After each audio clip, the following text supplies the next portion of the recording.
I find that I often become bored with my Minecraft worlds, playing for a month or two, getting all the best gear, building the same house before, I give up, and I restart in a brand new world, over and over.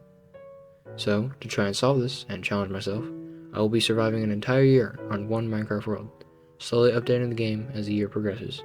The 1.16 Nether update revamped the Nether with new diverse biomes, structures, a lot of new blocks, and netherite, a direct upgrade to diamonds.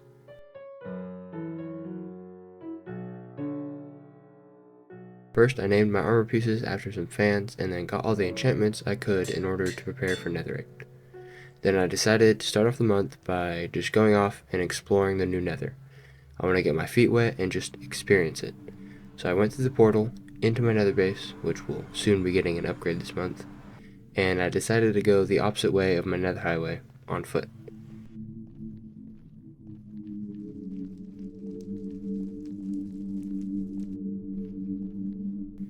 And after a little while of walking, I got to a ledge where my trail of torches ended, overlooking a big lava ocean. So I started bridging across it, into new lands.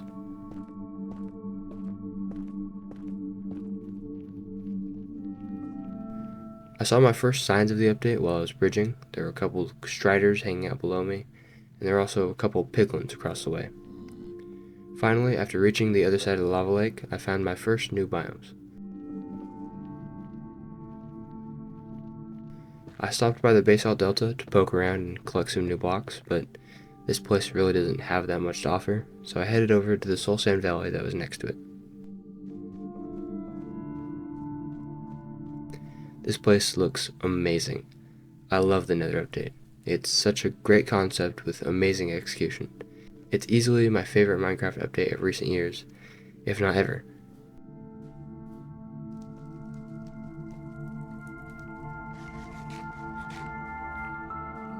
Eventually, after some more exploring, I came across something. A piglin bastion.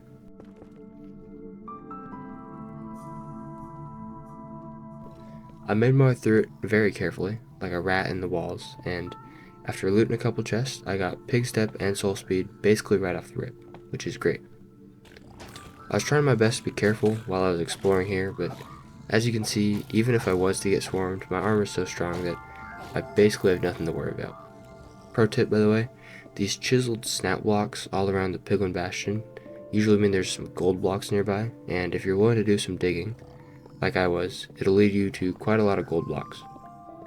I finished the big part of the bastion and made my way down to the apartment complex area, which really didn't have anything good in it. Down in the center of the building, I accidentally started a prison riot. All these piglins were like falling from the walls trying to kill me and stuff, but thankfully my knockback sword took care of most of it. I finished up at the bastion and flew home. I made it home and cached my spoils before heading back into the nether, this time with an elytra, to find the forest biomes. I found the warp forest first, and it just looks amazing. This kind of like terrain generation, the colors, everything is why I love 1.16. It just looks so cool.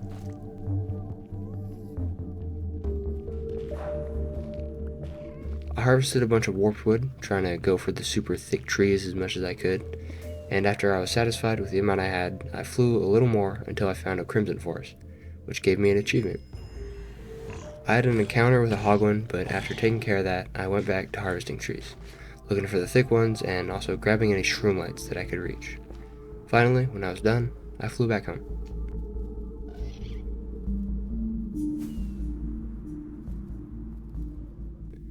Now that I had my fill of nether exploration, it was time to upgrade the nether base. But first, I had a couple side quests I wanted to do. The first side quest was making a nether wart farm. I made one underneath the castle, just drilled into the wall, and it's super bare bones, but I got it done. And if I'd ever need any nether wart, I can just come down here.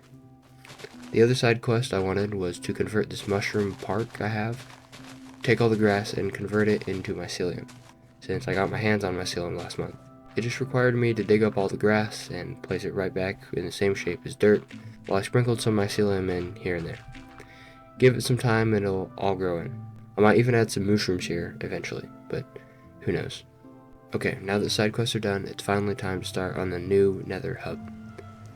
I went in and I thought about ripping up this old mini nether fortress I've had, but I decided to keep it since it's been there for me when I needed it, and it's kinda cute. Anyways, I marked off the center of what will be the new base, and then carved out the whole base of the circle I wanted to build. My plan for the base is to hollow out a big, huge area and put in a big black stone dome, maybe with some glass in the ceiling, maybe not, and then decorate it with all the different new Nether update blocks. So to get started, I carved out some of it and then started designing the layout. I have 4 quadrants of the circle with a path to divide each of them, and a center area with something cool in the middle. If this design looks familiar, it's because it's basically the same layout as the desert town and the new village from last month, which still needs a name, by the way, if someone wants to give it one, and my beta 1.7.3 world. It's a simple design, but I like it, so that's why I do it a lot. Anyways, for the center, I originally had this checkered pattern for the little plaza, but thankfully I changed it to black stone and quartz, which just looks way better. The contrast or something just works well. Then for the different quadrants, I started and finished the warped and crimson ones with a little naturey backsplash as well as a little wooden area to just do business in. But for the other 2 quadrants, the Basalt Delta and Soul Sand Valley themed ones, I ran out of blackstone and basalt, so I had to go make a quick mining trip over to the Basalt Delta. After I was done with that, I came back and finished those areas up, and then cleared out the base vertically, which opened up everything to, not the sky, but the air, so now it feels way more open and breathable. After that, I started making the Blackstone Dome, which was pretty uneventful except for the cool, rare nether chicken I found. I trapped it in a boat in case I wanted to make him a shrine or something later, but for now I just got back to work. I completed like 2/3 of the dome, but I ran out of blackstone, so I started decorating with these themed biome support beam things. I think you can see the vision here. The next day I was on, I did a lot of blackstone mining, and after getting a shulker full, along with a little lucky chunk of ancient debris I found, I headed back to the base and finished off the remainder of the dome. Now that that was done, it was time to decorate the inside. I finished those support beams that I made earlier and led them all into a center basalt piece in the ceiling. And I also added glowstone lights everywhere all over the ceiling. It looks really cool. I love all the colors and how high and open the ceiling is. I told you, I love the Nether update. I added these little fence, half-wall things to each of the quadrants to give them some more height to kind of separate each other a little more. But after that, I wanted to add something for each of the 4 paths to lead into, so you don't have a path that goes nowhere. I started by making a little nether wart farm on this end, gave it some cool decorations, some warped and crimson wood in the walls. It's not much, but it's pretty nice. On the opposite end, I added an area where you can use an elytra to go out into the open nether. Just a little cove to get in and out from here. Finally, for the 3rd exit, in order to power the super smelter I just installed, I'm going to make access down to the lava lake below. I stopped by the castle real quick for a fire resistance potion, as well as some iron for buckets, and then I went back into the nether and jumped down into the lava. The lava lake is surprisingly shallow, it's like only 4 or 5 blocks deep, but it shouldn't affect how much lava I can get from here. I think you can only reach like 3 blocks anyway.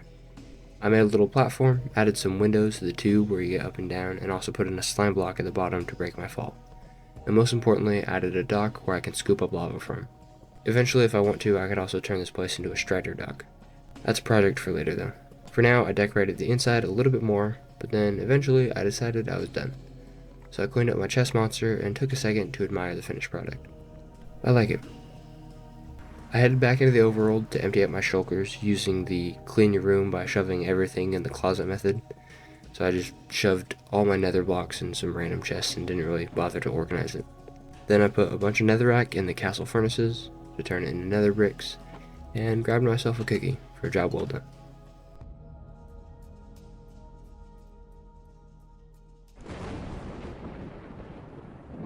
No thank you, Minecraft. I will not be doing that.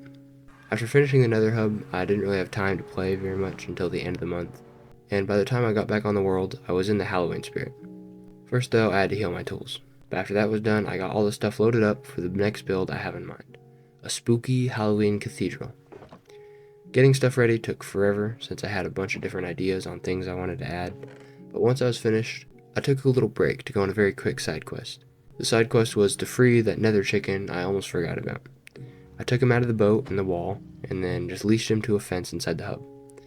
It's not much, it's kinda depressing almost, but it's definitely better than being trapped in the wall.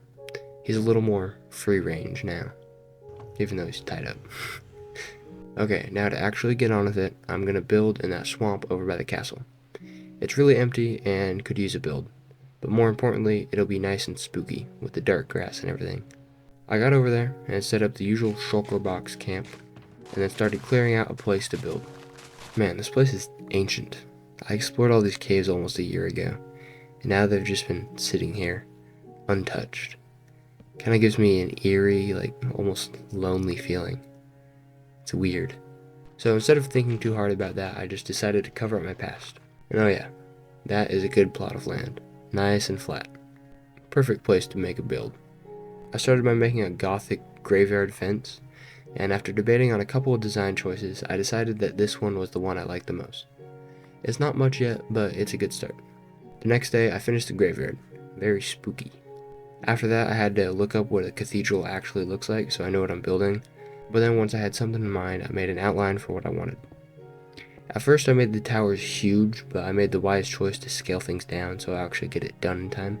I also contemplated making the towers different sizes, but I opted to just keep things simpler and make them symmetrical. Then I started construction.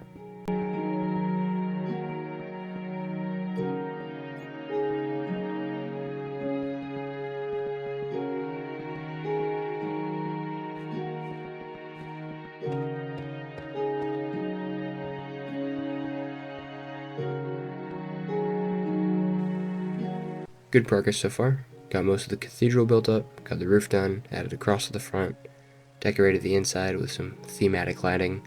It's all very spooky, but it was getting late, so I had to call it a night for now. The next day, I decorated the inside some more, and also added this spooky tree. It's not really that spooky, to be honest. I thought about getting rid of it, but I decided to just keep it. I added a roof to the right tower, a big, spooky, pointy black stone spire, and now all that's left is to copy it over to the left one. It's Halloween night tonight. Yes, very spooky indeed. It's almost midnight, and I did not go trick-or-treating because I'm not 6 years old anymore. So anyways, I'm playing Minecraft tonight. I finished the other tower roof and decorated the inside a tiny bit more, just giving the walkway a red carpet. And now the cathedral is complete. Finally for the month, I built a hedge maze over to the side of the cathedral, which leads out into a little fun fountain area. You can feel free to try and solve it whenever I make a world download at the end of the year. I really love these hedge mazes. I think part of it is the nostalgia from having them in like the Xbox 360 tutorial worlds and people just building them back in the day. And I think the other part is that they just look nice. Either way, I really like this build. It was loads of fun. Happy Halloween, guys, even though this will be out after Halloween. Short episode, but it was fun. See you guys next month. Have a good day.